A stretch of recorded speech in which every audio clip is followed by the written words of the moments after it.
Bonjour tout le monde et bienvenue à ce 10e épisode du Seb Show dédié à la première saison de Big Brother Célébrité Québec. J'espère que vous allez bien. Avant de commencer, comme toujours, si vous voulez vous abonner à la chaîne, activer les notifications, m'ajouter sur Twitch, sur Facebook ou laisser vos commentaires, tout se trouve sous le vidéo. N'oubliez pas non plus de laisser vos commentaires sur les vidéos les plus récents, comme ça je suis capable d'en faire un meilleur suivi et de vous répondre le plus rapidement possible.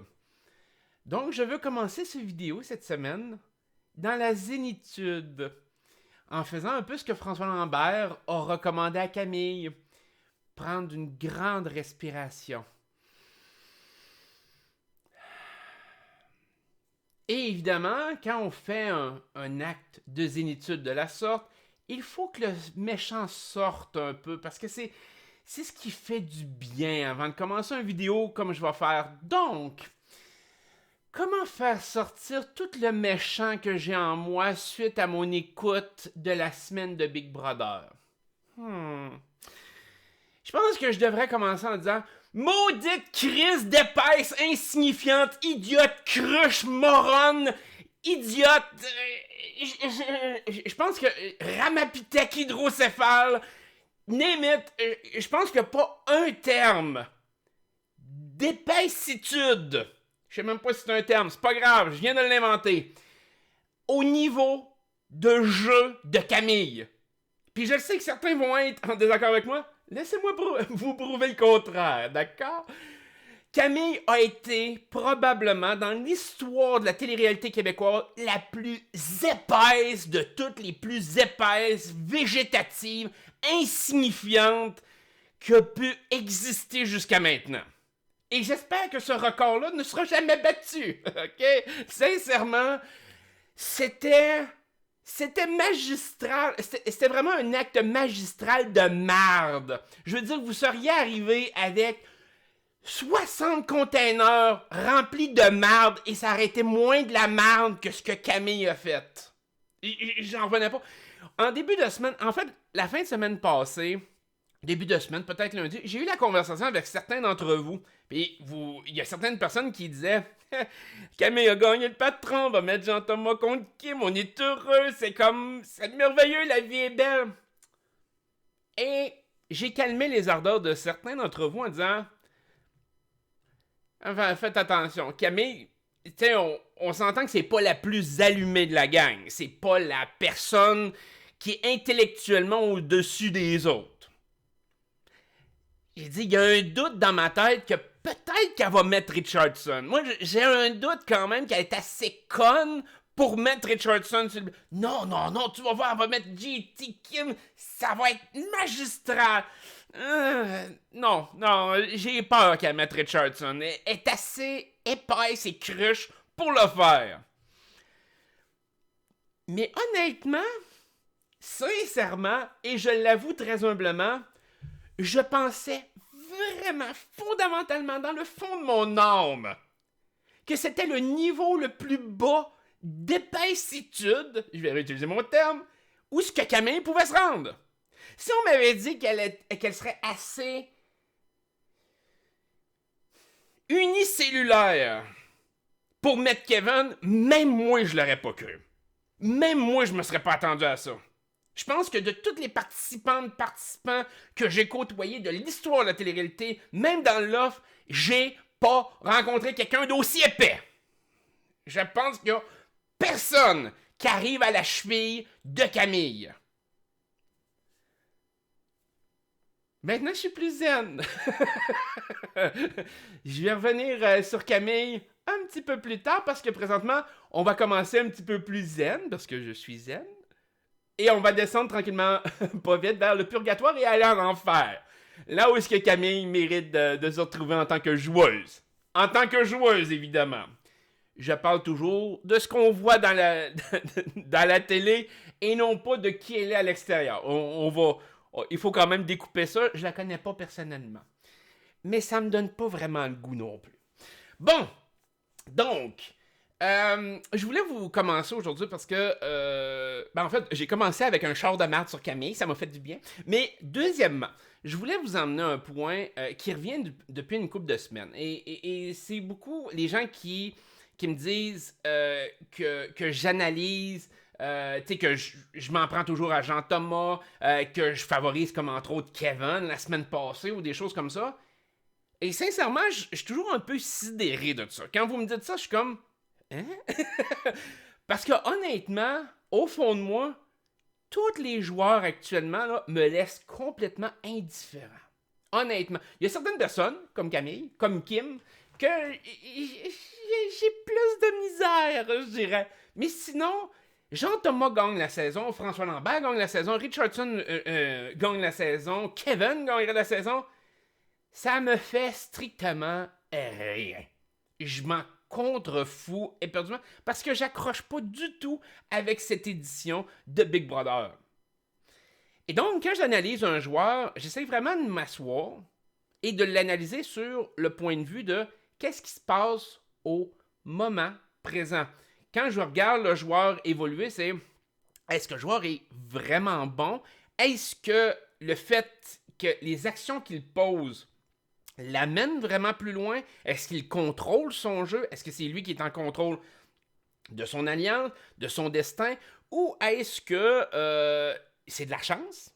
Est-ce que c'est d'autres éléments qui rentrent en ligne de compte qui font en sorte que, pour n'importe quelle raison, par la bande, ses actions ont réussi?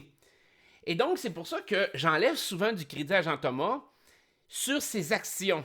Et je vous réfère comme, je pense que c'était à 2 vidéos de celui-là, je disais que Jean-Thomas avait une excellente lecture du jeu.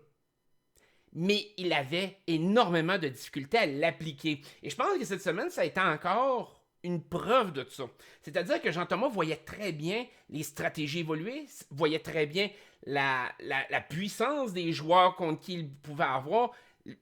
Puis moi, ça m'a, je pourrais dire, surpris un peu, même quand il a parlé de Kim en finale, de dire, avec Kim, avec François, je pense que Kim a moins de chance que moi, mais je le sais pas trop, mais c'est le feeling que j'ai. Et c'est une très bonne lecture du jeu. Mais comme je vous ai dit, il y a 2 vidéos de ça, c'est qu'est-ce que t'en fais maintenant? Ta lecture du jeu t'amène où avec ça? C'est quoi ton thinking? C'est quoi, à quoi tu penses en arrière de ça? Est-ce que tu vas essayer de provoquer quelque chose pour changer la dynamique du jeu? Vas-tu essayer de miner certains joueurs pour arriver puis t'avancer puis amener à la fin quelqu'un que tu peux battre? Ou choisir des joueurs qui vont vraiment t'amener à la fin avec eux?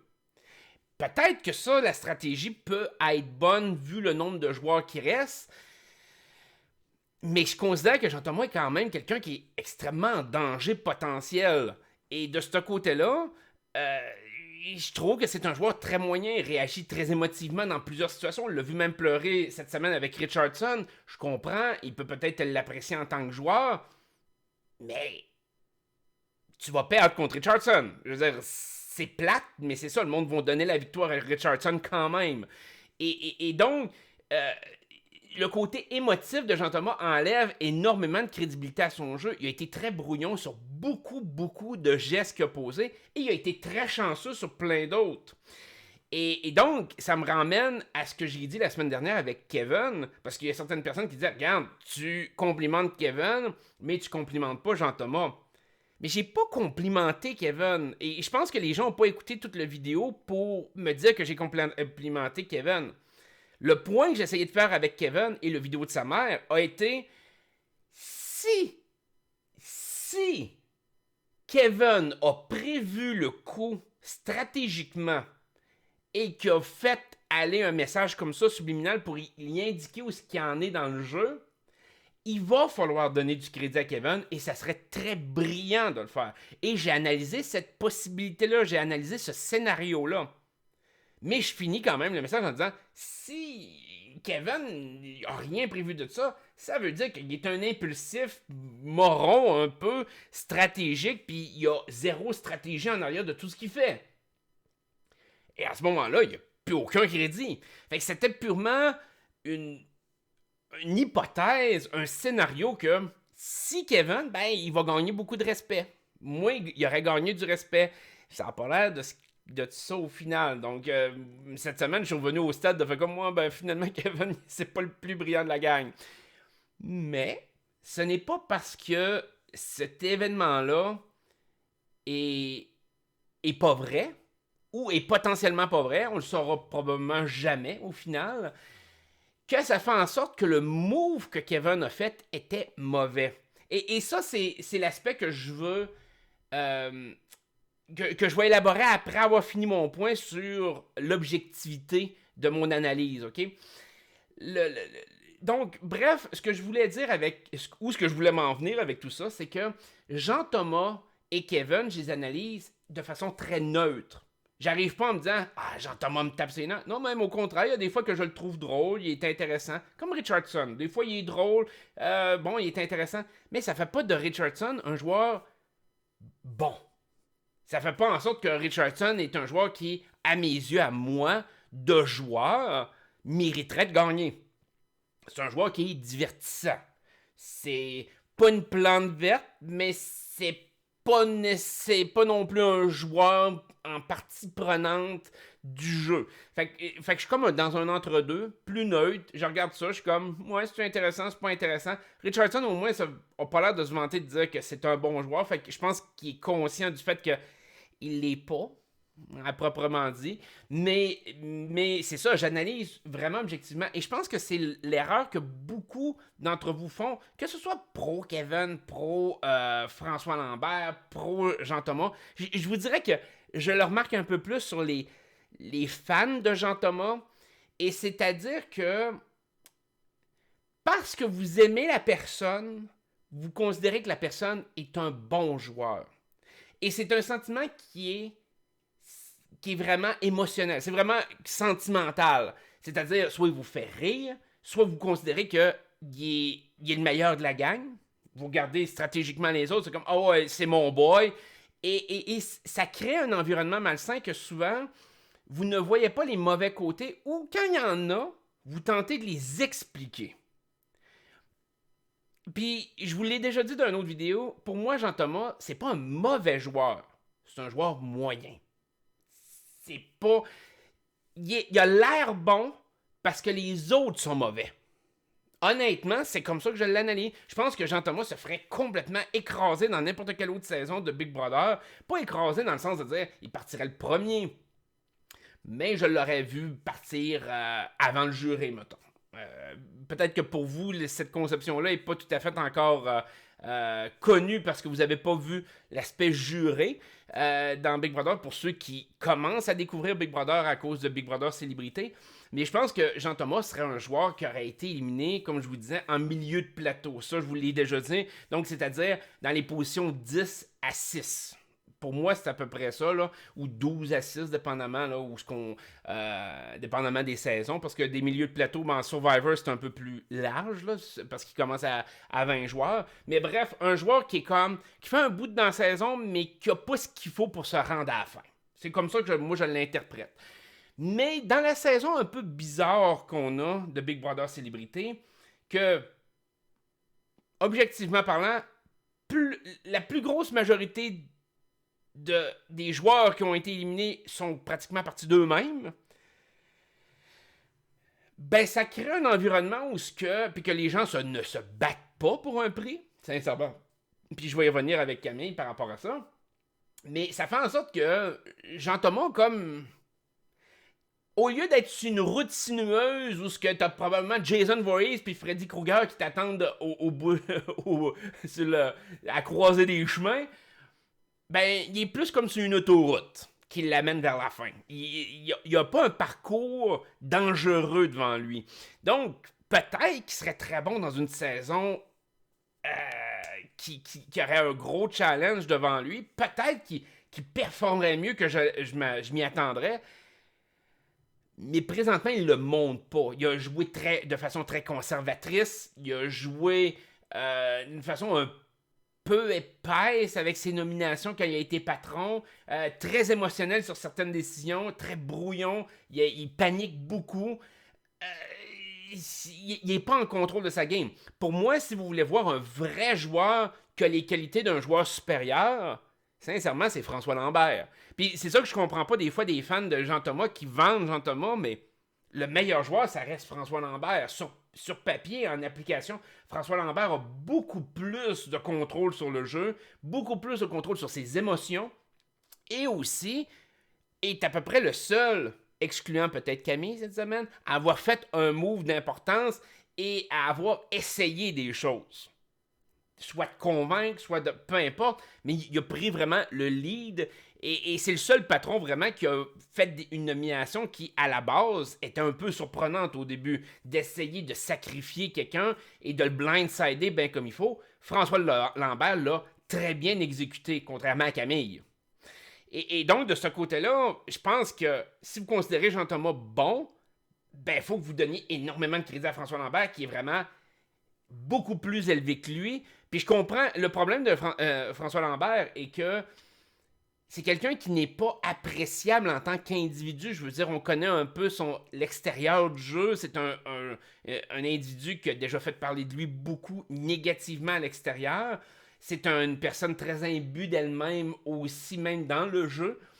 Et ça lui nuit beaucoup. Malgré tout, il s'est jamais retrouvé au balotage, malgré toute sa personnalité de merde. Alors que Jean-Thomas Jobin a une très belle personnalité pour justement éviter le bloc et a eu de la difficulté à pas y être. Lisande voulait le mettre, cette semaine ça aurait pu arriver aussi, et il a passé proche. François Lambert a comme jamais été proche d'être mis, ou du moins on l'a pas senti. Malgré sa personnalité qui est comme à la base logiquement désagréable. Fait que pour moi, François Lambert a un bien meilleur contrôle du jeu que Jean-Thomas. Et personnellement, si j'avais à choisir le joueur qui méritait de gagner cette saison-ci, à date, je donne le prix à François Lambert, honnêtement. Est-ce qu'il va réussir à aller le step de plus? Là, ça va dépendre de ce qu'il va faire dans les semaines qui vont venir. Fait que bref, je vous dirais, quand je fais une analyse, j'essaie de la faire objectivement, sincèrement. Puis dans un contexte comme là, c'est facile de le faire parce que j'ai aucune attache envers aucun joueur. Je regarde, j'analyse chaque geste par rapport à ce qui se passe à ce moment précis-là. Alors que souvent, quand vous êtes plus fan de quelqu'un, ben... Puis je voyais, puis pourtant, comme je dis, j'ai fait le scénario de Kevin la semaine passée. Puis il y a des gens cette semaine, c'est comme « Oh, j'espère que Kevin va gagner la rédemption, puis Kevin est tellement bon à cause de la rédemption, puis il va revenir, puis il peut gagner. » Puis non. Non. Puis je vais tomber là-dessus, mais c'est pas un bon joueur pour autant. C'est comme... Non, il s'est fait avoir, mais il y a un bémol en arrière de ça, mais il faut quand même dire que même s'il gagne la rédemption, ça va être extrêmement dur. La voie pour gagner rendue à la fin est extrêmement dure pour lui de toute façon. Là. À la base, c'est quasiment impossible avec les joueurs qui vont voter. Honnêtement, c'est pratiquement impossible. Donc, comme je vous disais, par rapport à Kevin, évidemment, la semaine passée, juste pour enlever la confusion, c'est pas parce que je prenais pour Kevin, c'est pas parce que je considérais Kevin comme un mastermind de la pensée et tout. Par contre, je veux pas non plus tomber dans les discours de Kevin n'est pas assez intelligent pour ça. Parce que le gars, il a quand même, c'est sa 3e télé-réalité. Même si c'est pas le gars le plus brillant et le plus stratégique qu'il y a eu, c'est quand même un gars qui a été capable de zigzaguer dans certaines situations. Fait que il y a quand même un potentiel derrière. Ça veut pas nécessairement dire qu'il exploite ce potentiel-là. Ça veut pas nécessairement dire qu'il est assez intelligent pour l'emmener. Mais par contre, faut pas non plus le dénigrer avant même de voir c'est quoi le move. Et sincèrement, si Kevin avait bien géré la situation avec Camille, entre autres, mais c'est plus Camille, mais en tout cas, bref, si logiquement Camille avait fait ce qu'il fallait qu'il soit fait, Kevin serait en très bonne position à l'heure actuelle. Honnêtement, là, beaucoup plus que le monde lui donne de crédit, il serait vraiment en très, très bonne position. Mais ça, on va en reparler. Donc, on a vu la rédemption. Maxime a même pas essayé de... Là, je passe des petites affaires en rafale. Maxime a pas essayé la rédemption. Il faut battre le temps d'un ancien candidat. Je sais pas si ça va toujours être de battre le temps de celui qui est devenu patron. Ça peut être quelque chose d'intéressant à voir à ce moment-là. Fait que, tu sais, la personne a gagné, fait qu'il faut que tu battes un temps qu'une personne a gagné. Fait que le challenge est beaucoup plus gros dans cette optique-là.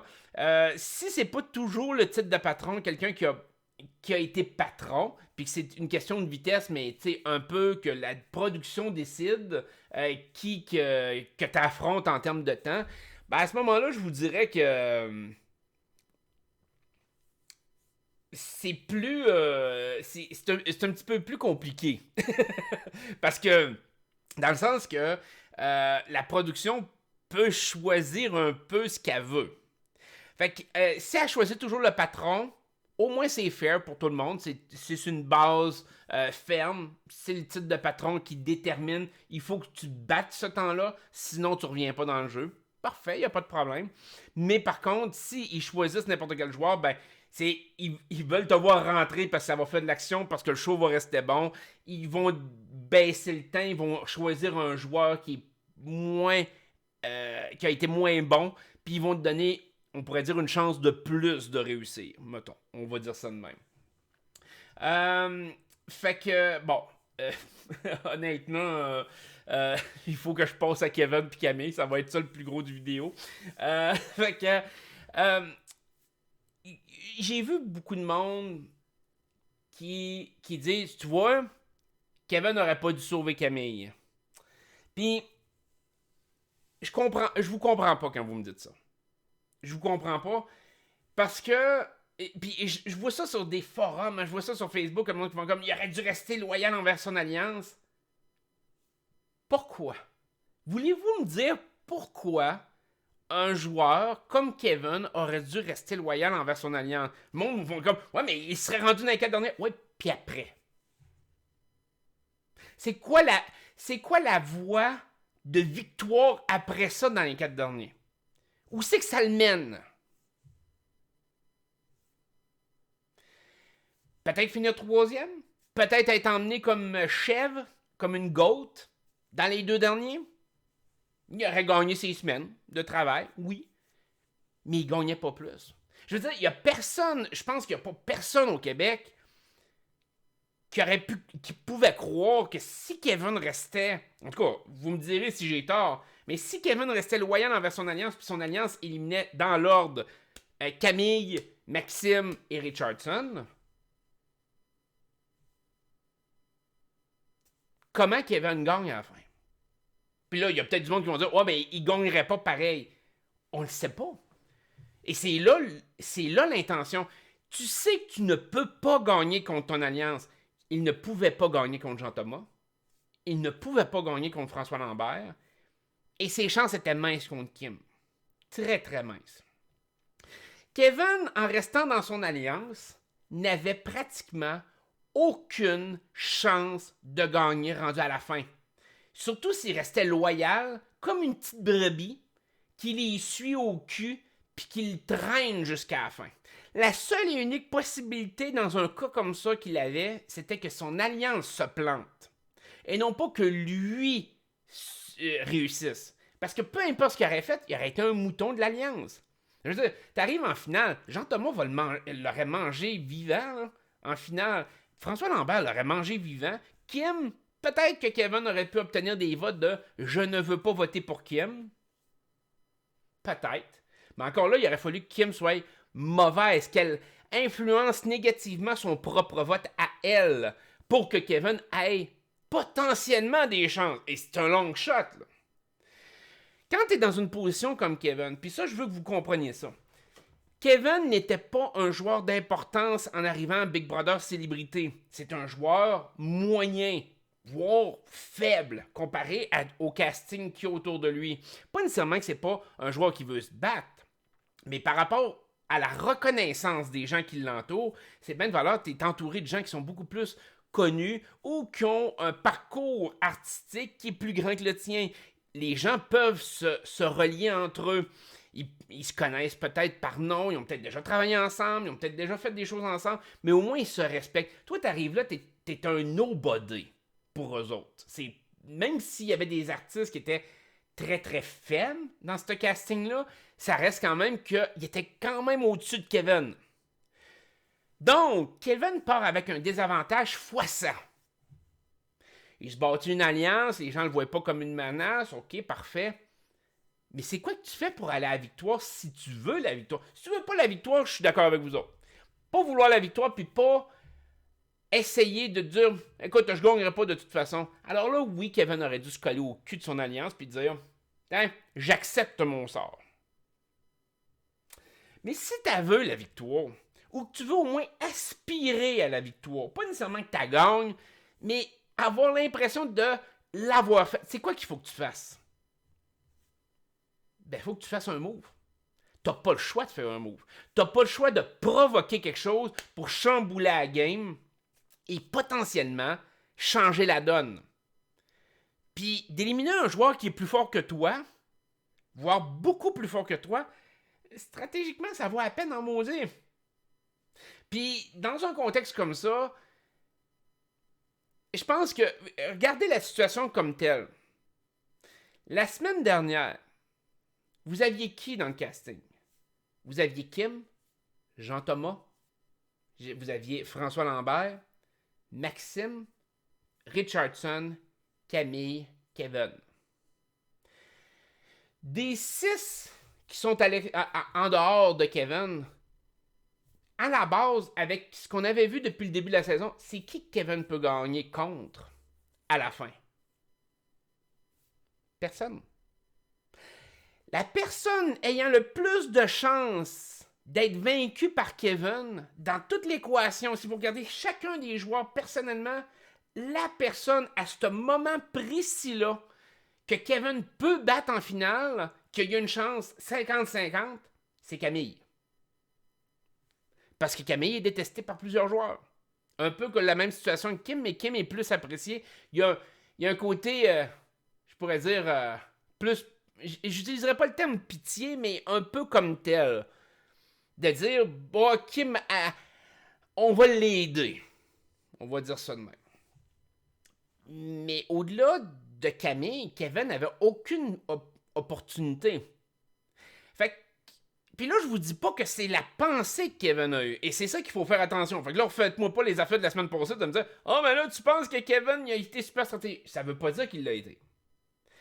Mais si on amène l'aspect stratégique, vous êtes dans une situation où la seule et unique personne que vous avez une chance de gagner un jeu comme Big Brother est sur le bloc, c'est Camille, et elle est censée être votre alliée. Est-ce que vous prenez le guess de la sauver? Ou vous acceptez votre défaite?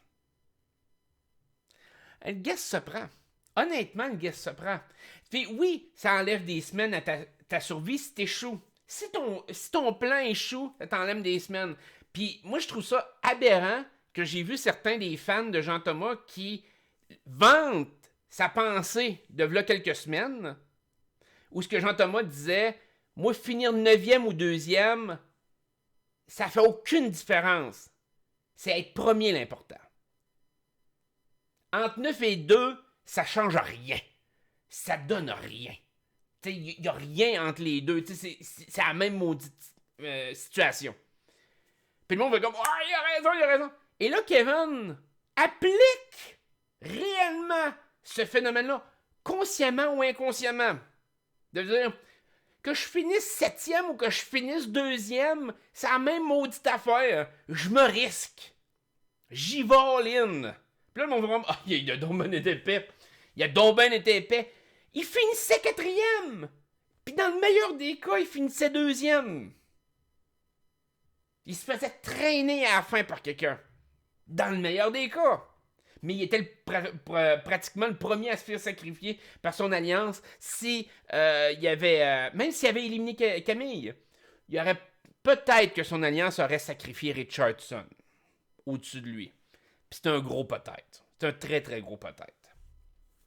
Fait que, dans une situation de même, tu prends le risque, tu le guesses, tu te dis, écoute, j'élimine un joueur que je sais que je peux pas battre, Maxime Landry, je garde une joueuse que je sais que je peux battre, puis potentiellement, j'ai affaibli ceux qui sont en position de pouvoir. Puis, il y a une notion qu'il y a beaucoup de gens qui ne comprennent pas, surtout ceux qui n'ont jamais écouté Survivor ou Big Brother, et c'est de bâtir ton résumé. C'est-à-dire qu'à un moment donné, tu dois, pour obtenir une victoire dans un jeu comme ça, tu dois commencer à bâtir ton résumé. Qu'est-ce que bâtir un résumé? C'est le résumé, c'est de ton aventure que tu vas présenter au jury. Qu'est-ce que tu présentes au jury pour que le jury fasse comme... Ouais, on n'avait pas vu ça de même, mais... ouais, il mérite de gagner.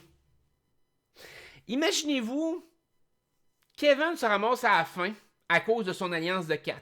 François Lambert, mettons, le traîne à la fin. Il fait comme... François Lambert se dit, ouais, il est facile à battre. Je traîne Kevin jusqu'à la fin. Qu'est-ce qui se passe? Qu'est-ce que Kevin présente au jury? Ouais, ben, moi, j'ai essayé toujours de me donner dans les compétitions. J'ai fait de mon mieux. J'ai resté loyal envers mon alliance. Un gros zéro. Ça donne rien. Est-ce que tu vas vraiment voter pour quelqu'un qui va te dire ça? Comme je vous dis, contre Kim, ça aurait été de faire comme... Le jury aurait regardé son résumé, aurait dit, ouais, c'est un résumé de merde, mais on a eu Kim. Peut-être. Puis même à ça, je pense même pas. Fait que t'as aucun résumé à présenter, t'as que dalle. Là, de l'autre côté, tu dis, je prends un risque. Potentiellement, imaginez-vous que... je vais regarder la première hypothèse en premier. Mettons que Kevin se rend avec son alliance dans les 4 derniers, comme c'était prévu. Et là, par n'importe quel miracle, Kevin gagne patron.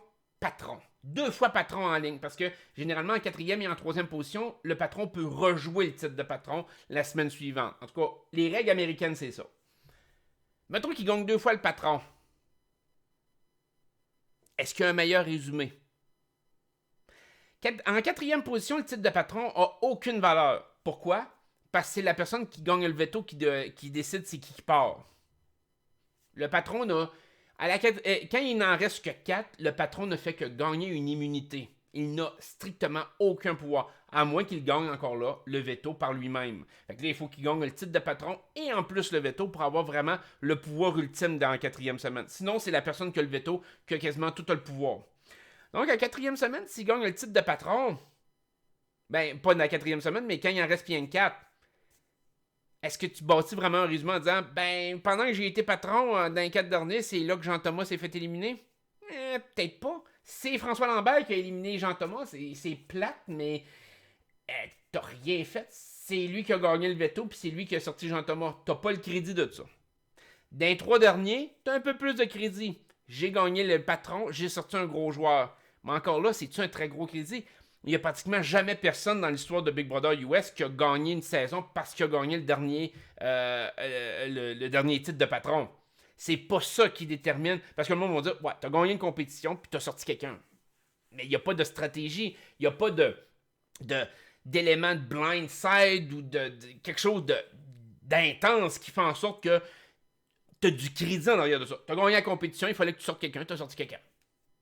C'est à peu près ça. Fait que, puis le meilleur exemple, un des très beaux exemples de ça, ça a été Big Brother All-Star, où ce que Erika, à la toute fin, a essayé de prendre le crédit de l'élimination de Dr. Will.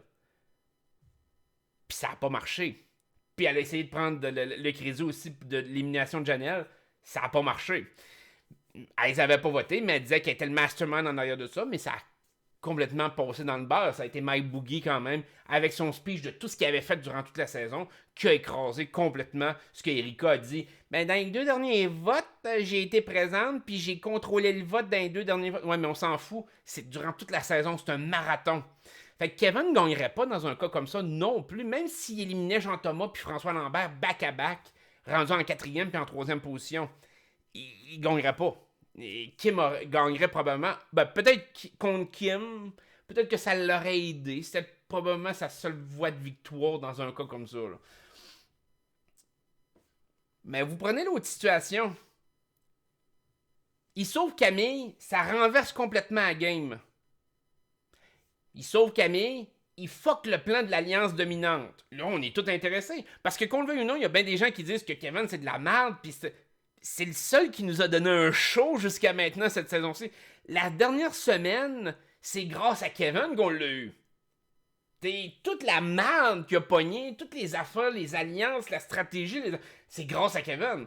Le seul moment intéressant de toute une saison, c'est grâce à Kevin qui l'a créé, malgré lui, en bonne partie, mais ça reste quand même que c'est Kevin qui nous l'a emmené. C'est pas Jean-Thomas, c'est pas François Lambert. La semaine la plus passionnante qu'on a eue, c'est Kevin. Ça a été la semaine de Kevin.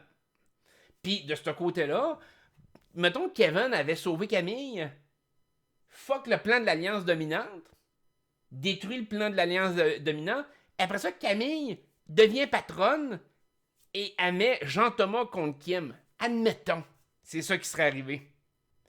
Et que là, Kevin a les coups des franges pour éliminer qui veut entre les deux.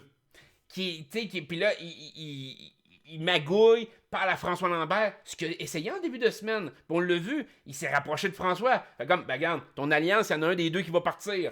Ah ouais, toi puis moi, on peut se rendre plus loin, on va essayer de se protéger, on va essayer de faire... Fait qu'il y a quand même eu une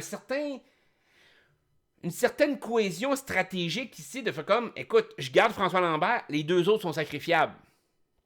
Et là, t'arrives et tu peux te présenter en finale, sans compter tout ce qu'il aurait pu faire de plus jusqu'à la fin. Tu te présentes en finale, tu fais comme, ben écoutez, le chiffre de pouvoir qu'il y a eu durant la saison, là, le seul chiffre de pouvoir qu'il y a eu, c'est grâce à moi parce que j'ai sauvé Camille, et après ça, Camille a fait la job sale à ma place, d'éliminer un des deux gros joueurs, puis là, ça s'est enchaîné, et je me retrouve en finale contre Camille, mais c'est moi que, tu sais, si moi j'étais pas intervenu, Camille aurait été éliminée bien plus tôt que ça, et l'alliance dominante aurait resté dominante jusqu'à la fin. Là, tu commences à avoir un résumé qui, sans être parfait, commence à avoir du sens. Là, les gens qui auraient vu, tous les membres du jury qui auraient vu les épisodes auraient fait comme, ben au moins Kevin, il a eu les couilles d'essayer quelque chose.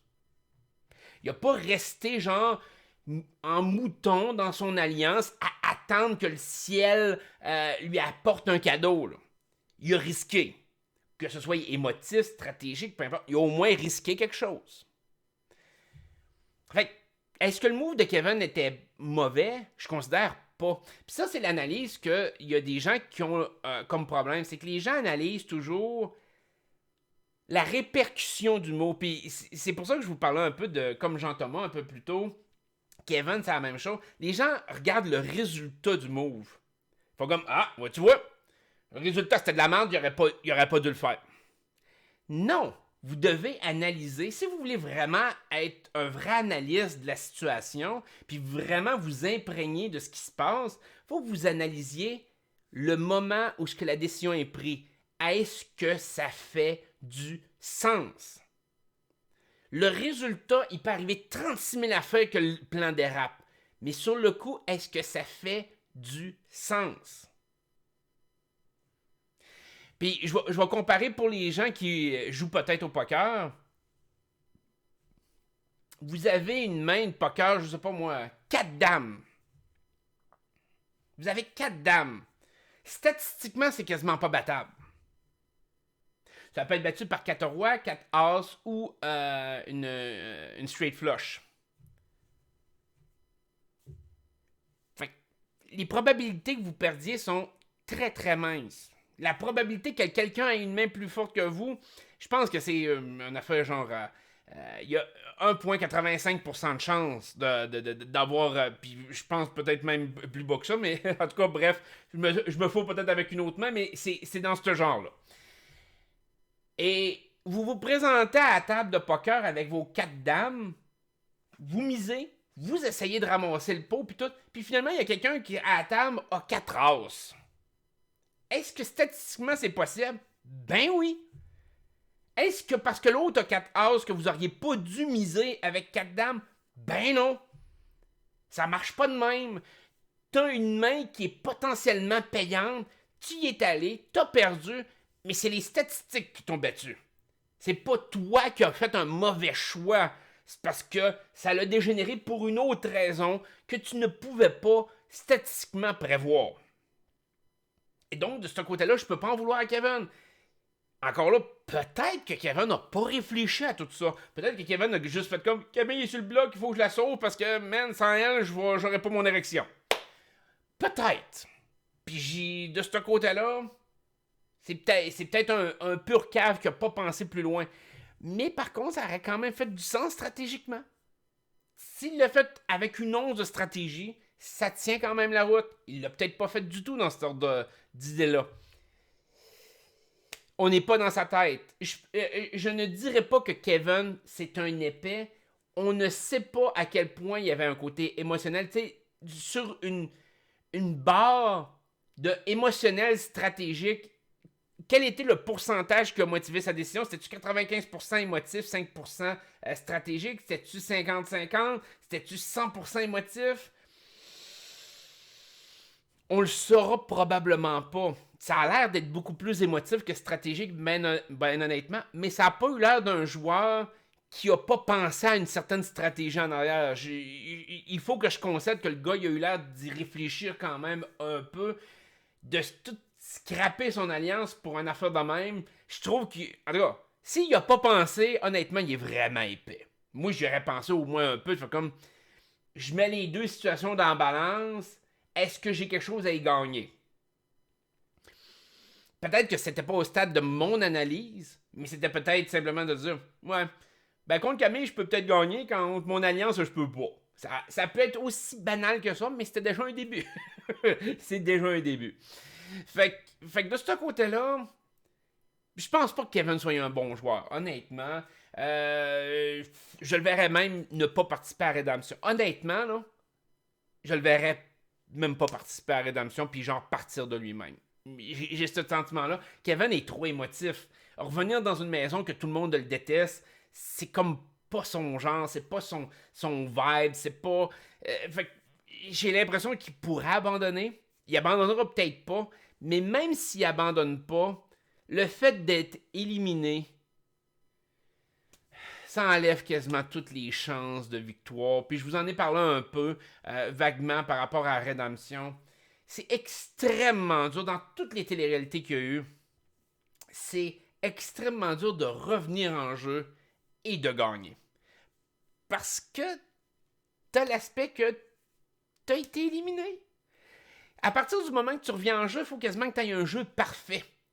Puis je vais prendre, je pense, le meilleur exemple, ça a été Chris Underwood dans Survivor, qui est revenu après avoir été éliminé, mais il a gagné des immunités, il a bien utilisé ses idoles, il a fait un fire-making contre Rick Devon, qui était le favori, il a laissé aller son immunité pour se battre contre Rick Devon sur une immunité de feu.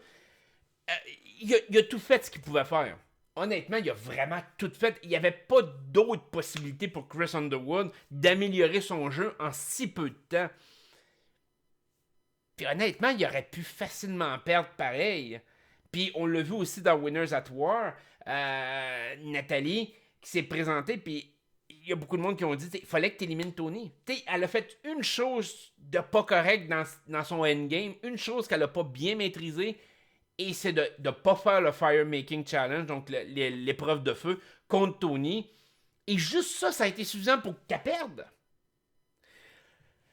Est-ce que Kevin, c'est le genre de gars qui va être capable de faire la rédemption, gagner cette rédemption-là, revenir et avoir un jeu parfait après ça? Genre enclencher back-à-back Jean-Thomas, Kim, François Lambert, Richardson et garder Camille à la fin?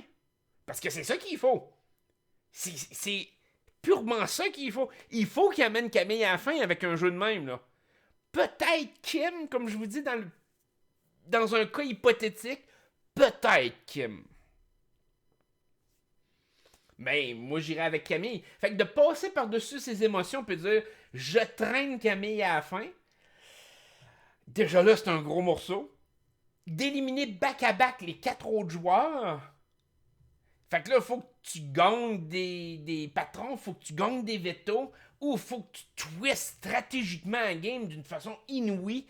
Puis même si tu as une immunité pendant une semaine, ton immunité, elle vaut que dalle si tu es éliminé tout de suite la semaine d'après. Le monde n'aura pas de respect pour cette immunité-là.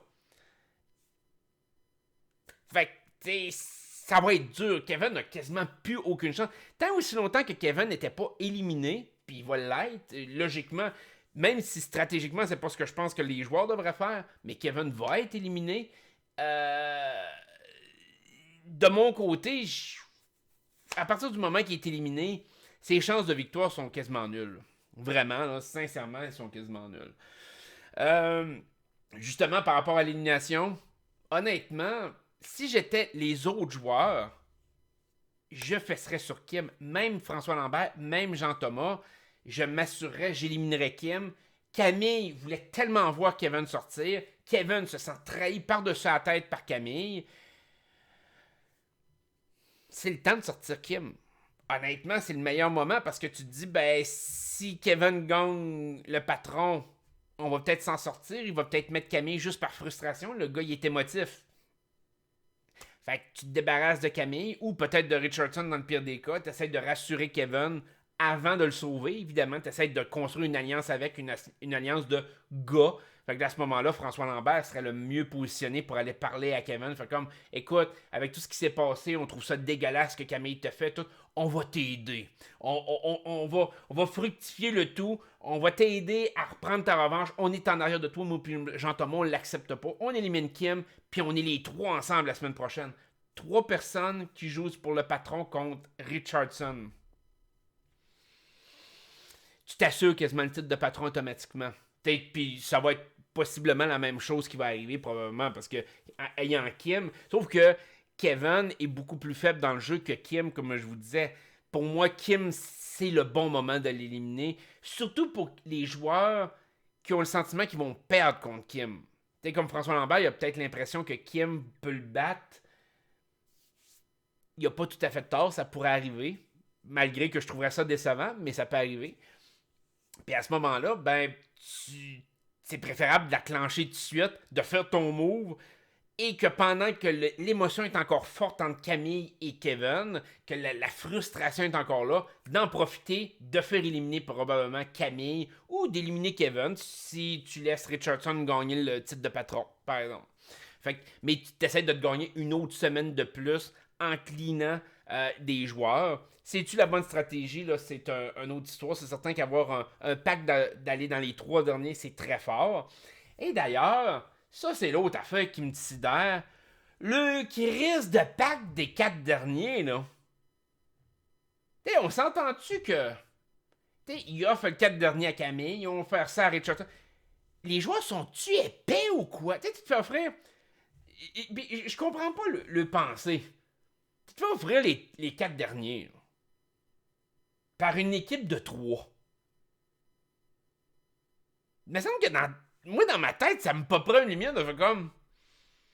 je vais être éliminé 4e, hein, si je vous suis. Tu sais, me semble que ça me donnerait pas le goût de participer. Je pourrais peut-être lui dire oui simplement pour les blindsider, pour le mentir, puis faire comme... Ouais, je suis avec vous autres, j'accepte ma position de 4e, mais en même temps, je me dirais, je vais essayer de trouver une façon d'améliorer mon sort rendu là, puis d'en faire clencher un ou deux d'ici là.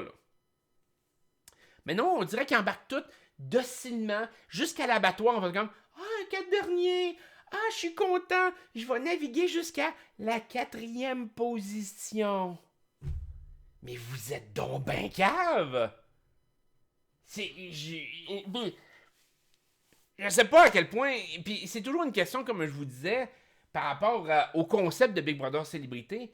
Le Grand Prix est tellement insignifiant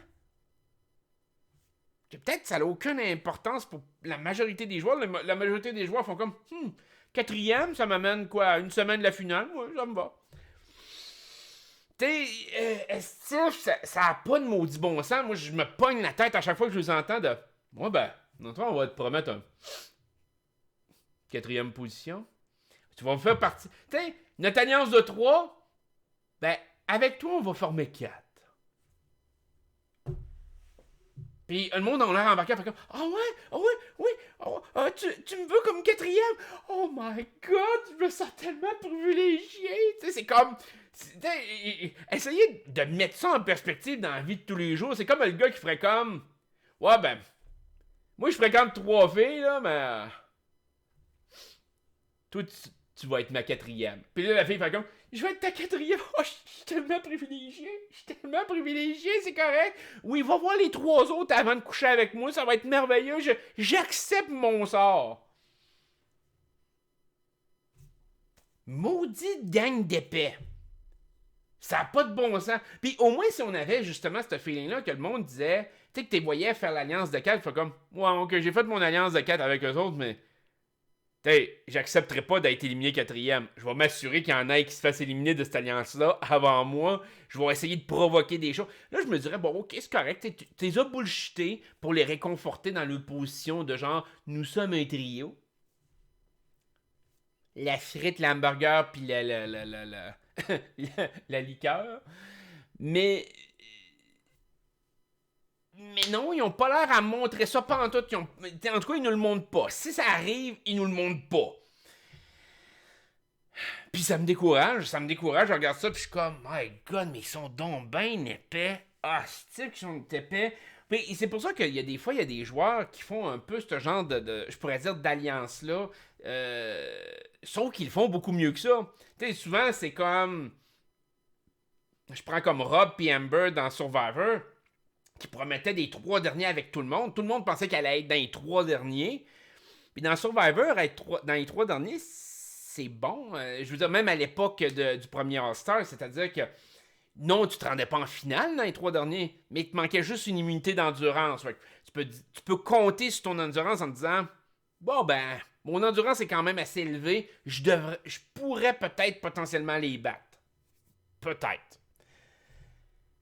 Mais de te faire offrir une quatrième position, je suis comme. Puis, il y a personne qui essaye rien. Il y a personne qui fait comme. Ouais, je pourrais essayer de faire un mot. Le seul qui a essayé, c'est Kevin. Fait que c'est comme. Man, c'est. Puis que Camille embarque là-dedans. Parce que là, j'ai pas le choix. Faut que j'embarque sur Camille. Faut que j'embarque sa tarte de service. Sincèrement, tu sais, je veux dire. Honnêtement, là, c'était tellement, mais tellement un move de merde. Je veux dire, je suis certain qu'une plante décorative chez Ikea aurait eu plus d'intelligence que Camille sur ce move-là. Je trouvais déjà que c'était épais d'avoir mis Richardson. Vraiment épais. Mais de mettre Kevin. Puis là, je vais vous expliquer parce que certaines personnes disent, ouais, mais Camille avait pas d'option. Comment ça qu'elle avait pas d'option? Au contraire, elle avait un paquet d'options.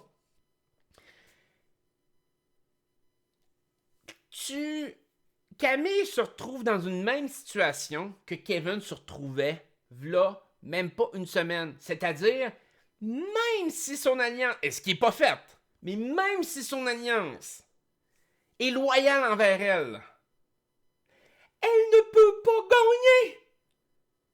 Elle peut pas gagner. Elle ne peut pas gagner contre Kim. Elle ne peut pas gagner contre Jean-Thomas. Et elle ne peut pas gagner contre François Lambert. C'est une stratégie perdante. À tout point de vue. Et même, contrairement à Kevin, qui peut-être, grâce au fait d'arriver puis de se rendre dans les 4 derniers, s'il avait gagné certaines immunités, peut-être qu'il y avait des chances de ci, de ça, tu sais, qui est très faible. Mais il aurait peut-être pu défendre de quoi. Camille peut même pas. Peu importe ce qu'elle va faire, rendu là, elle ne peut plus gagner. Sa trahison envers Kevin est trop grosse et le respect des anciens joueurs qui ont été éliminés est trop faible. Tout le monde, il y a un paquet de monde qui l'haïssent ou qui s'entendent pas bien avec. Kevin, ben, le monde le trouvait un peu gossant, mais pas à outrance non plus. Donc Camille a scellé un pacte où ce qu'elle ne gagne rien. Tu sais, je veux dire, un pacte pour aller dans les 4 derniers, s'il reste 10 joueurs avant, puis tu dis, écoute, je me fais un pacte pour 4 derniers, c'est un pacte qui est très long. Je veux dire, c'est quelque chose qui peut évoluer énormément au fil du temps. T'as du temps, tu gagnes des semaines beaucoup aussi si ton pacte te rend jusque-là. Tu peux te dire à la fin, ouais, ok, j'ai été éliminé 4e, mais man, je suis passé de la 11e position à 4e, c'est bon, tu sais, j'ai une belle évolution. Il reste 6 joueurs. Il t'offre la 4e position.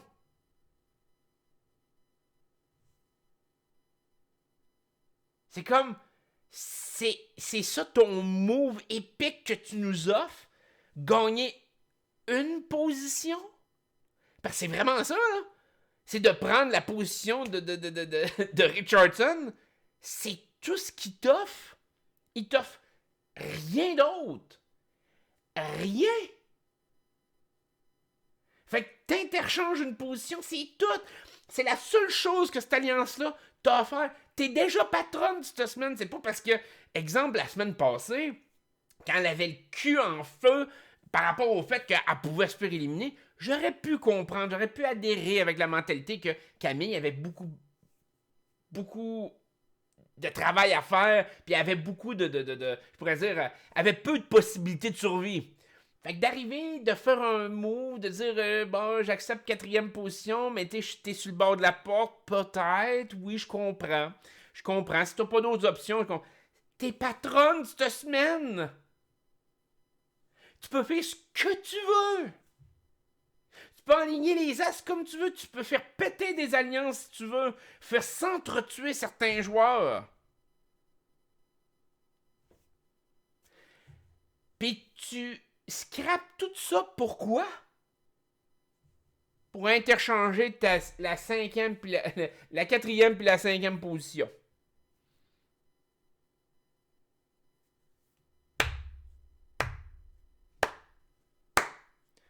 Bravo. Sérieusement, c'était un mot. Puis en plus, comme je dis, t'interchanges pas juste la 4e, 5e position. Premièrement, c'est pas fait. Ça veut pas nécessairement dire que cette alliance-là va respecter sa parole. Deuxièmement, même s'ils respectent leur parole, puis même si tu réussis à te rendre jusqu'à la fin, tu gagnes pas avec eux autres. T'es déjà perdante toute l'année. Puis Camille se retrouve un peu dans la même situation que je vous expliquais que Kevin tantôt. Camille perd contre tout le monde dès que Kevin se fait éliminer. Elle perd contre tout le monde. Contre Richardson, contre François Lambert, contre Kim et contre Jean-Thomas. Elle perd systématiquement contre tout le monde en finale. Alors là, si vous me dites, ouais, mais c'est juste pour qu'elle t'offre plus longtemps. Ok, ouais, ok. Si c'est l'histoire de dire, je touche mon 7000$ de salaire puis je me fous de la victoire, je vais vous donner raison. C'est probablement le move que Camille devait faire, peut-être. Puis même à ça, je suis même pas sûr. T'sais, parce que dans le fond, dans le pire des cas, c'est quoi qui arrivait? Dans le pire des scénarios, elle aurait mis Kim contre Jean-Thomas cette semaine. La semaine prochaine, François Lambert ou Jean-Thomas prend le pouvoir ou Kim prend le pouvoir, la personne qui reste. Mais la met sur le bloc puis elle se fait éliminer. Elle se fait éliminer 5e au lieu de 4e? Est-ce que c'était vraiment pas jouable?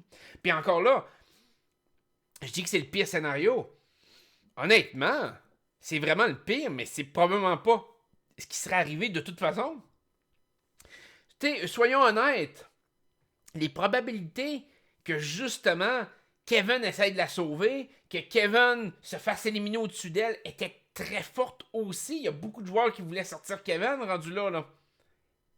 Fait que, en éliminant Kevin, elle élimine son dernier rempart stratégique. C'est-à-dire que de tous les joueurs restants, le seul joueur qui était pratiquement sacrifiable pour elle, qu'elle pouvait balancer en dessous du train si elle était en difficulté au balotage, c'était Kevin.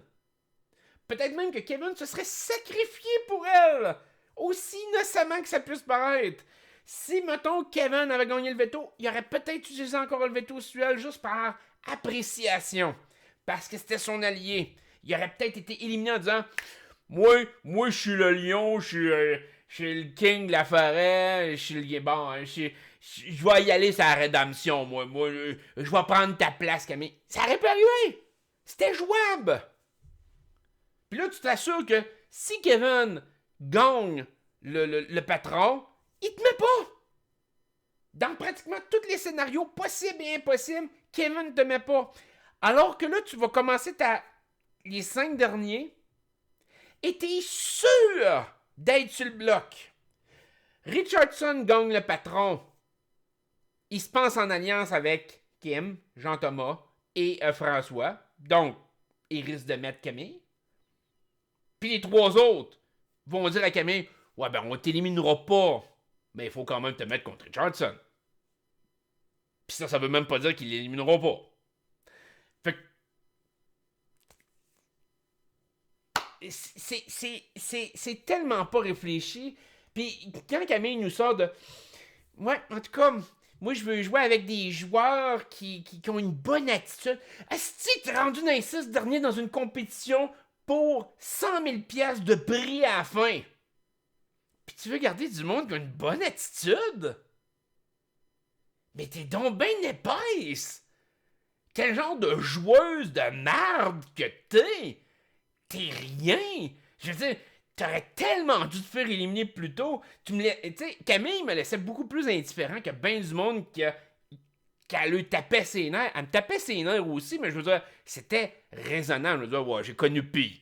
On va se le dire. Mais là, vraiment, je la regarde, je suis comme, t'es vraiment l'une des pires joueuses de l'histoire, là. T'sais, d'arriver puis de me sortir ça. Si elle avait sorti un speech de même au tout début du jeu, dans la première ou deuxième semaine, j'aurais fait comme, ok, ils veulent garder une certaine ambiance amicale. Bon, c'est pas super stratégique, mais je comprends. Mais t'es rendu dans les 6 derniers! Tu peux-tu penser stratégiquement? Non, je veux pas jouer avec quelqu'un qui a une attitude de merde. Au contraire, tu veux jouer avec une personne de même, tu veux la traîner à la fin et tu veux la battre en finale. Tu veux dire à tout le jury, écoutez, il y a eu une attitude de merde pendant tout le jeu, pendant 2 mois et demi, il y a eu une attitude de merde. Moi, j'ai resté positif, je me suis battu, j'ai fait ci, j'ai fait ça. C'est moi qui mérite de gagner. Puis là, le jury a fait peut-être, ouais, peut-être raison. Ben non, Miss Camille, elle veut du monde avec qui jouer. Puis après ça, elle dit, je me sens insultée quand les gens me prennent pour un enfant. Ben excuse-moi, ma grande. Mais c'est ça que les enfants font. Ils aiment ça jouer. Tu veux-tu qu'on te fasse ton petit carré de sable? Veux-tu que je te donne ton petit seau? Tu veux-tu on te sorte les ballons? Parce que tu vas avoir une belle attitude. Moi, je peux te garantir que si on te renvoie à la maternelle en première année, tu devrais avoir une belle attitude. Les jeunes vont jouer avec toi. Il n'y a pas de problème. Là, t'es dans Célébrité Big Brother. Tu peux-tu jouer en adulte? Malheureusement, je pense qu'il est comme un peu trop tard. OK? Je pense que tu t'es comme planté sur cet aspect-là, puis tu t'es planté solidement. Ça fait en sorte que, tu sais, puis il y a un aspect qui me sidère, puis je suis comme... Si Kevin avait été un joueur d'importance, je vais vous prendre un exemple. Pour ceux qui connaissent la télé-réalité américaine, mettons Kevin, c'est Dr. Will, qui est l'un des meilleurs joueurs de l'histoire de Big Brother. Dr. Will, là, dans Big Brother All-Star, il gagnait contre tout le monde. Tout le monde. Et ça a même été démontré par après qu'il gagnait avec un vote unanime contre tous les membres du jury. Peu importe contre qui il se retrouvait en finale, il gagnait avec un vote unanime. Sauf Janelle. Janelle avait un vote, puis c'était celui d'Howie. Ton allié, c'est Dr. Will. Kevin et Dr. Will. L'éliminer peut faire un certain sens stratégique. Tu peux te dire, écoute, le joueur est vraiment trop. Il est trop puissant. Si je le blindside, puis qu'il ne voit pas venir, je vais prendre du crédit. Je vous ramène avec ce que je vous disais tantôt. Construire sa feuille de route, construire son résumé pour la fin. Puis dans Survivor, Winners at War, Denise a essayé de faire ça. Puis elle l'avait réussi. Elle a blindsidé Sandra avec sa propre idole. Ça a été magistral. C'est un excellent move. Tony a blindsidé son alliance en éliminant Sophie. Move extraordinaire. Ça a été orchestré d'une façon épique. Mais c'était des gros joueurs. Ils ont éliminé des très gros joueurs, des joueurs qui avaient potentiellement des chances de gagner très fortes. Là, tu fais ce move-là contre Kevin. Ça veut pas dire que Kevin n'aurait pas gagné sur elle, mais on est loin de Dr. Will ou de Tony Vlacho. On n'est pas là pantoute, là. Puis à ce moment-là, c'est comme le fait d'arriver puis de blindsider. Et le problème de blindsider un allié aussi proche, comme elle l'a fait, aussi sauvagement. T'sais, essayez de vous imaginer, même si Kim, Jean-Thomas et François Lambert étaient très bien intentionnés. Mettons que moi, je suis un de ces trois-là. Je vois Camille qui sacrifie un gars qui l'aime visiblement, qui la trouve extraordinaire, qui a utilisé une idole pour la sauver, puis elle le trahit en claquant des doigts. Après ça, elle vous fait un speech de « Ben là, si je suis de votre bord, je suis vraiment de votre bord, je vous le promets. » Tu y crois-tu à ce speech-là? Honnêtement, moi, personnellement, être dans cette alliance-là, je me dirais « Mais t'es donc ben tarte de penser que je vais croire en ta parole. Tu viens d'éliminer le gars qui est quasiment à tes pieds, qui était ton serviteur, ton chevalier servant.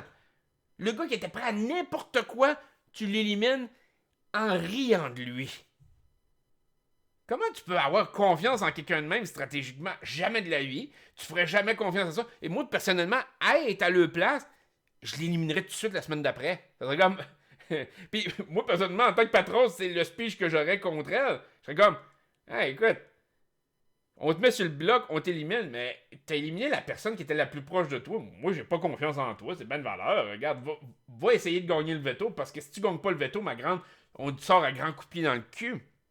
Ça serait ma pensée. Ça, évidemment, j'enlève l'aspect stratégie que Camille peut être bénéfique pour certains joueurs à dire on l'emmène à la fin parce qu'on peut gagner contre elle. Ça, c'est un autre topic complètement. Moi, personnellement, être dans une situation de même, je voudrais pas la garder comme alliée pour la garder comme alliée et avoir confiance en elle, mais j'aimerais peut-être la garder jusqu'à la fin parce que je saurais que je vais wiper le vote du jury. Je vais probablement avoir 80% du vote du jury, peut-être même plus de mon bord.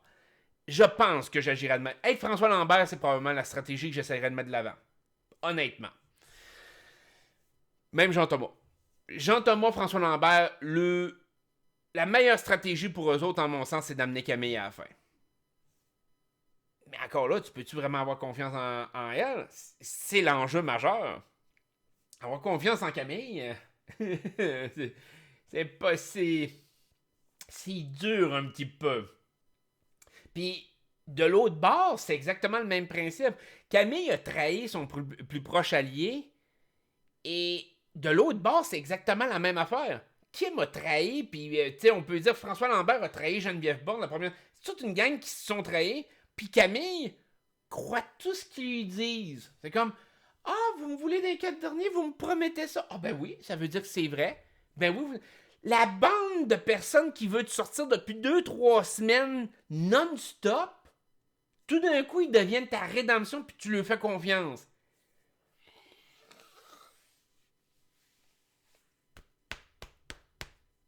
Je me sens comme Rain Man quand je fais ça, là.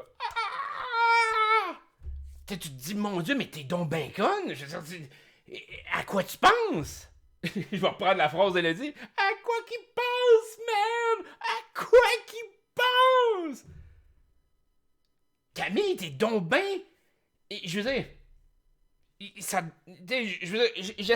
J'ai essayé, durant toute la semaine, quand je l'ai vu évoluer, là, j'essayais de mettre ça sur la faute de l'immaturité. J'essayais, je me disais, écoute, c'est vraiment un manque de maturité quelque part, ça se peut pas, man, que quelqu'un soit aussi dommé que ça dans un jeu de même. J'en ai vu des dommés, puis il y en a eu aux États-Unis. Aux États-Unis, il y a eu des joueurs qui ont vraiment joué en épais. Mais Camille, je dis pas que c'est la plus épaisse si tu considères tout ce qui s'est fait en télé-réalité dans le monde, mais clairement, elle a une place privilégiée ici au Québec. Hein. Honnêtement, là, c'est assez grave. Puis là, ben, il y a... comment je pourrais dire ça, donc?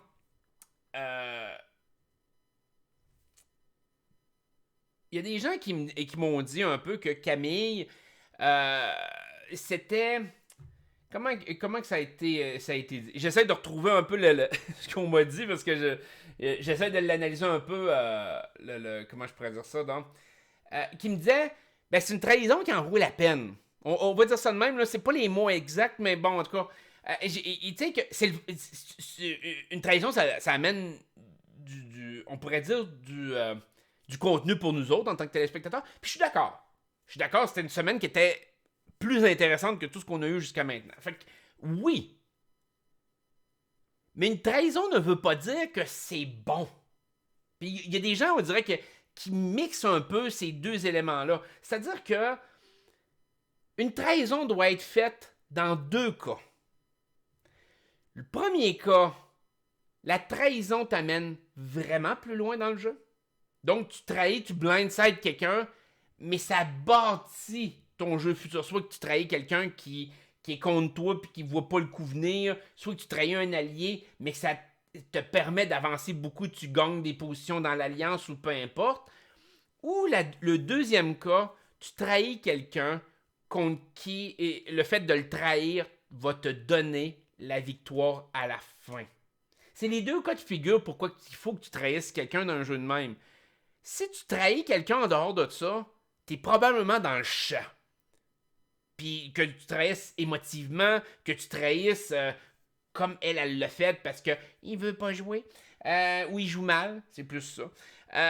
Non, il faut que tu aies des bonnes raisons de trahir. Et tu peux pas trahir pour trahir en faisant comme oh ben c'est drôle. Si t'es un bon joueur, tu vas trahir au bon moment, de la bonne façon. Je vous ramène à Survivor Winners at War. Tony a fait un move très précis contre Sophie, qui était une alliée, et son move était contre toute son alliance. Mais il l'a fait à un moment précis que c'était le bon moment. Il a décidé de faire comme... Puis lui, dans sa tête, c'est... Sophie a ma place en finale. Si Sophie reste, moi, je fais pas partie de la finale. Il faut que je la blindside là et que je pète l'alliance puis je la fragmente pour être capable de me greffer à tout le monde, mais individuellement. Ça a été un peu le move que Tony a fait, alors que Sophie était la rassembleuse de cette alliance-là. Lui, il a dû la blindsider. Et son alliance était frustrée. Et là, ça a été du management, on pourrait dire, de gérer chacun de ses alliés en faisant comme non, mais c'était pas contre toi, parce que moi, dans le fond, je me sentais menacé, puis tout. Et il a fait un gros move qui a donné du crédit rendu à la fin, son résumé, que je vous parlais plus tôt, et en même temps, l'a avancé dans le jeu. Lui, il a accompli absolument tout one-shot, puis il l'a fait de façon spectaculaire. Donc, ça a donné un beau spectacle pour nous autres à la maison. Camille, elle nous a donné un bon spectacle en le faisant, mais elle a absolument rien accompli en le faisant. Donc, de ce côté-là, sa trahison ne sert à rien. Au contraire, elle a été contre-productive. Parce que depuis que Camille a trahi Kevin, ben j'ai le sentiment qu'il y a encore moins de monde qui veulent voter pour elle. Fait que même si elle a une chance de se rendre à la fin, ses chances de gagner sont quasiment nulles. Mais honnêtement, je ne vois aucune possibilité, à moins qu'un autre joueur se plante, genre Kim, qui ferait quelque chose de dégueulasse, terrible. Camille ne peut pas gagner. C'est plate, mais elle ne peut pas gagner. Fait que son move a servi à rien. Ça aurait été beaucoup mieux pour elle de peut-être pas blindsider, mais de remplacer comme Richardson par Jean-Thomas, de faire un coup d'éclat quand même. Ça aurait été un coup d'éclat au veto. Jean-Thomas s'en serait pas douté, ou s'en serait peu douté. Jean-Thomas aurait été sur le bloc, peu importe qui part, pas grave, il y aurait du crédit qui serait revenu sur Camille. À la fin, Camille aurait pu dire c'est moi, j'ai blindsidé Jean-Thomas qui est censé être le mastermind. Il l'a pas vu venir. Je l'ai convaincu de lâcher la compétition de veto. Il a accepté et j'ai réussi à le sortir. C'est une belle histoire à raconter.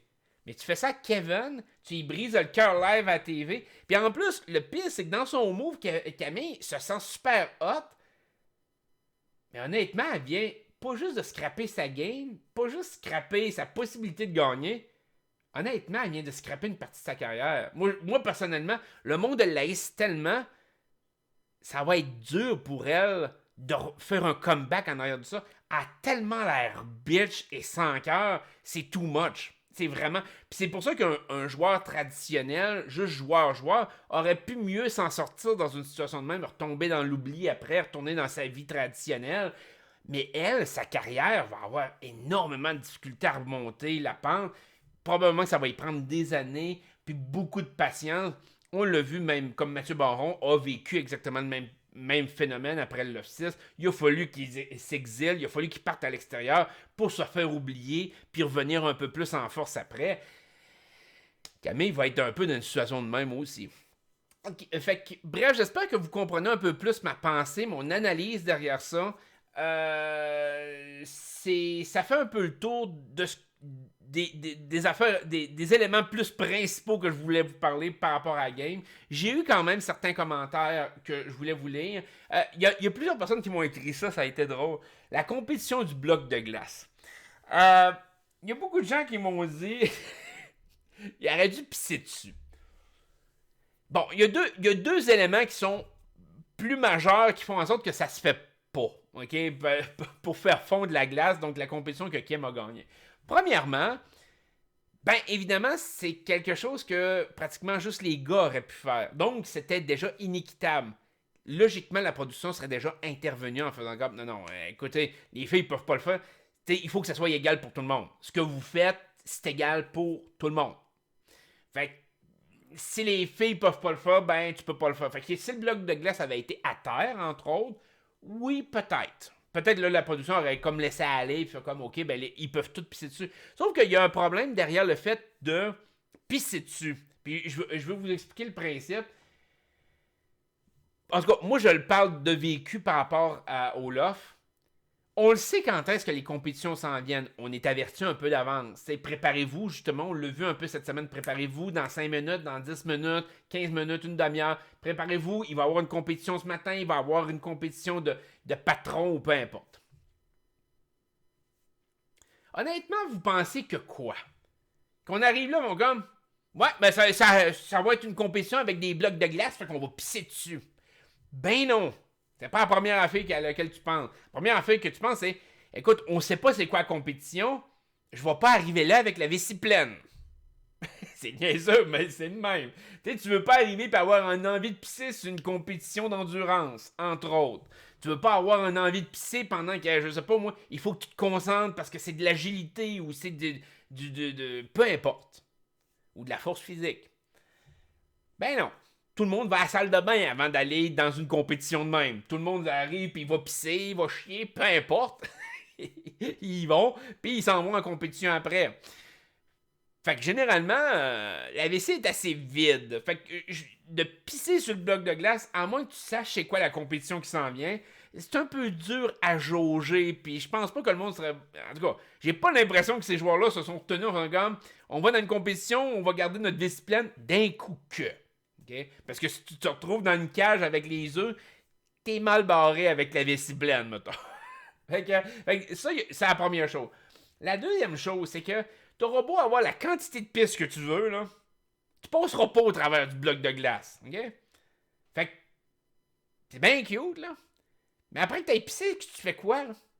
Parce que la majorité, la stratégie qui a le mieux fonctionné durant toute la compétition, c'est de licher pour aller chercher la clé.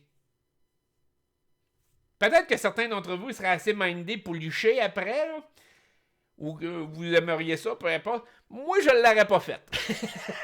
Je veux dire, j'ai pas de fétiche.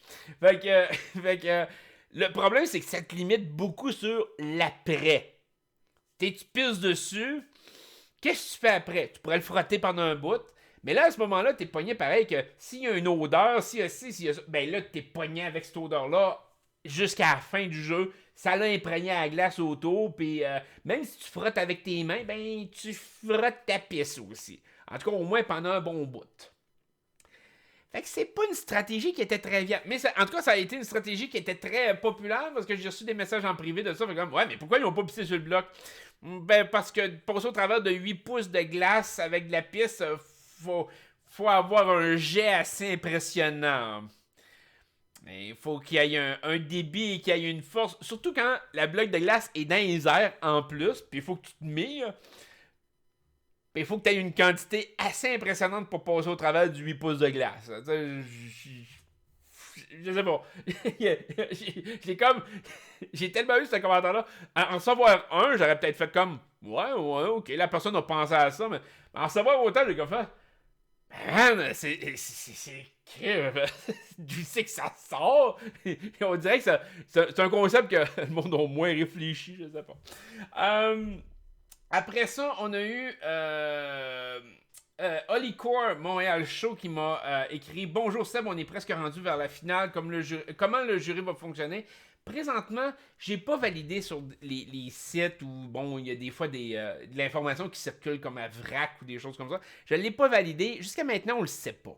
Ben, en tout cas, moi, je le sais pas. Je me fierais au fait que c'est un peu à l'américaine, c'est-à-dire que les joueurs reviennent, votent.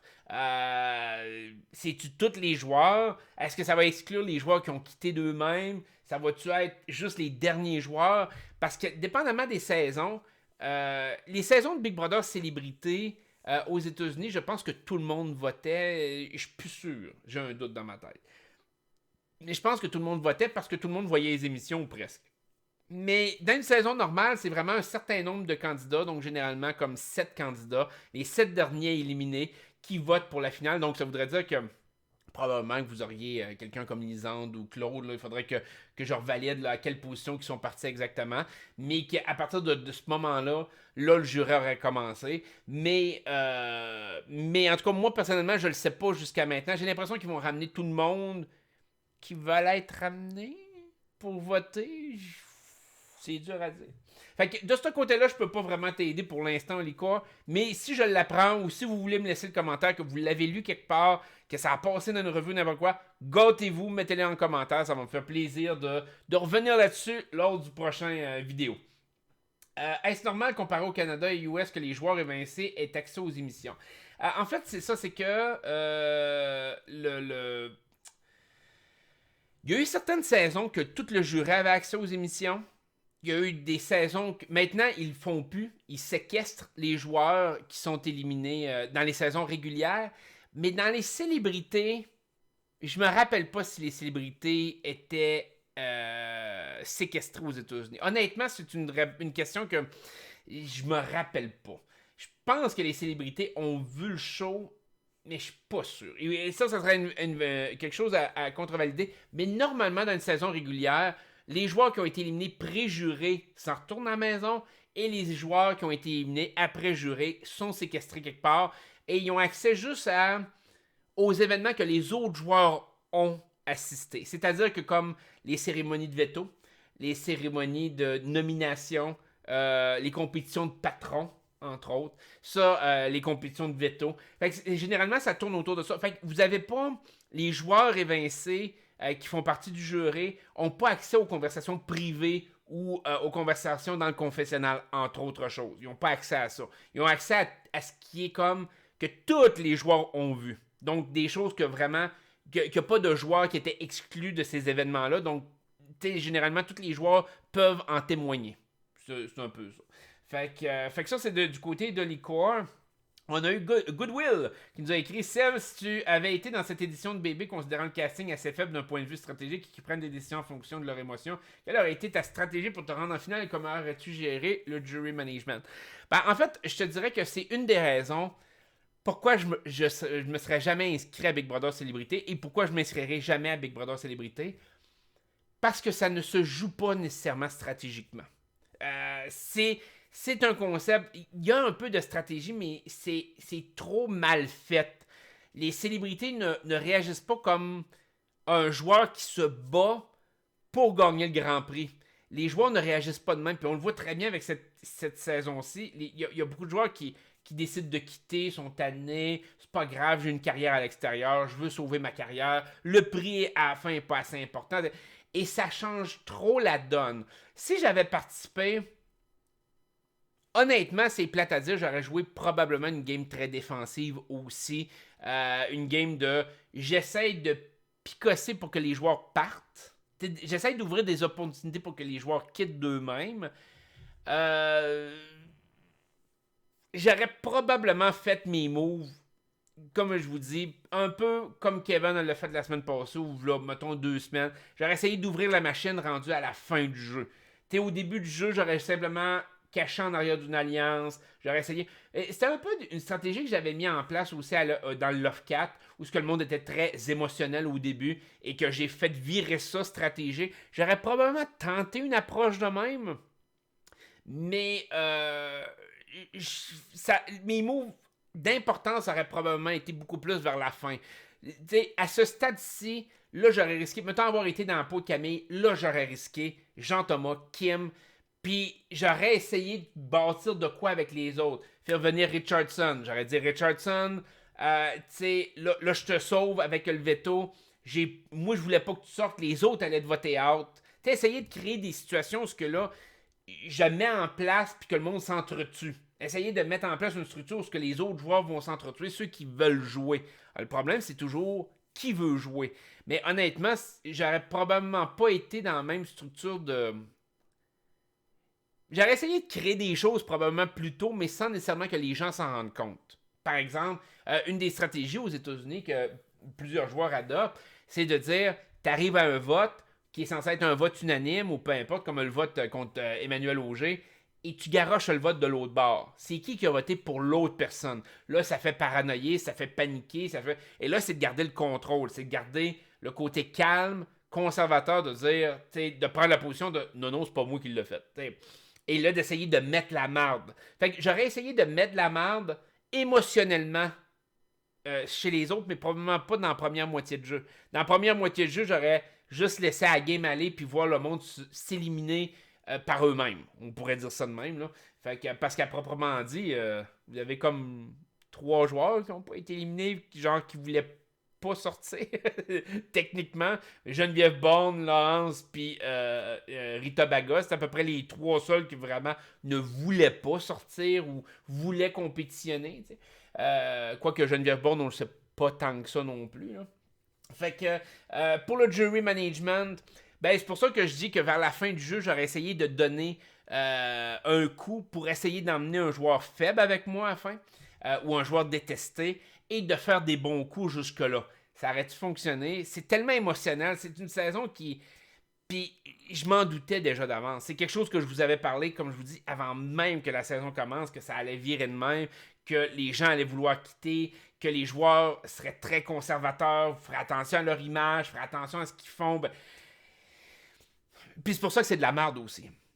On a eu un revirement de situation, puis c'est venu de la personne qui se foutait un peu plus de l'image qu'il y avait. Dans le sens de dire, de tous les joueurs, ben c'est Kevin qui avait le plus à gagner d'essayer de faire de quoi, puis qui a risqué.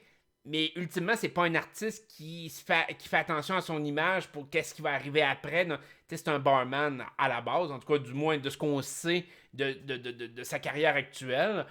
Fait il y avait beaucoup moins à perdre que les autres. Fait qu'il a joué un peu plus stratégique, puis regardez comment ça lui est retombé dessus. Fait que je pense que ça aurait été dur à doser. Pas impossible, mais dur.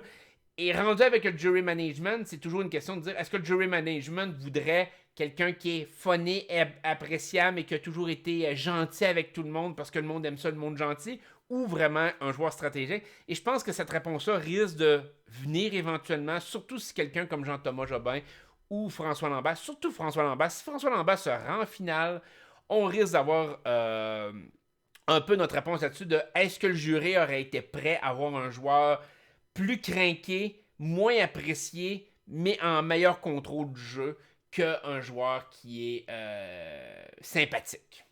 Fait que François Lambert va être probablement notre baromètre à ce moment-là pour dire est-ce qu'un joueur comme ça pouvait gagner la saison. Parce que moi, personnellement, il y a des chances que j'aurais été peut-être plus élevé que François Lambert, mais j'aurais été dans le même style que François Lambert, fort probablement à la base de ma pensée. Il aurait fallu que je m'adapte par rapport aux joueurs, c'est évident. Je pense que lui, il l'a fait aussi. On va voir s'il va réussir à gagner. Fait que, écoutez, presque 1h30 de vidéo.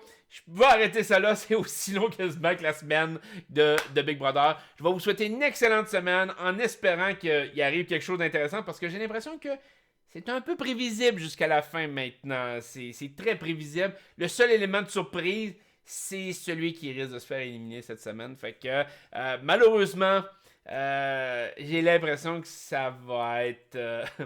ça va jouer la semaine prochaine entre Richardson et Camille. Et ensuite ça, Richardson, Camille. Après ça, probablement que c'est juste genre un des 3 autres qui va éliminer l'un de son alliance en disant je m'excuse. Puis ça risque de jouer que les deux vont vouloir amener Kim. C'est ce que j'ai l'impression, ça risque de s'enligner de même. À moins qu'on ait une grosse surprise de rédemption et qu'on ait une grosse surprise de patron qui popperait là. J'ai pas l'impression. Mais ça peut arriver. Ça peut arriver. Fait que je vais vous souhaiter une excellente semaine. Prenez soin de vous autres. Et on se dit à la prochaine. Bye bye.